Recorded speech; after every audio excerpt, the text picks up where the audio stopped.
So recently I've been making long tide line drawings on big pieces of paper cut from a roll. Partly I like the format because it's so long and thin, you don't feel obliged to paint a view. Instead you can use it almost a bit like a Japanese scroll, so you can work across it and then back across. I'm fascinated by marks and how, although they're abstract, they can hold a lot of information about what you're seeing, what you're experiencing. Your experience of time particularly interests me. So the tide line is a fascinating thing. So it holds, you can read it, it holds all the information from one tide to the next.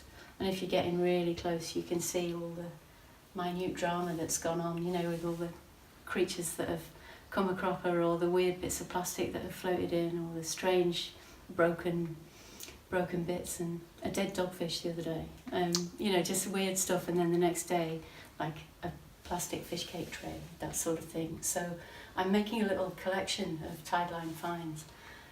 But aside from the flotsam and jetsam, I'm fascinated by making drawings that have time within them. So I quite often take the same drawing back to the same place on a different day. I'm not at all bothered that the light's changed and the colours are different, I just overlay it. And you build up this sort of reference library of what's gone on. So you end up with something quite rich, which is a complicated image, and not necessarily a finished thing in its own right, but something really useful for painting from. So I'm making some large paintings in the studio from all that I've been seeing.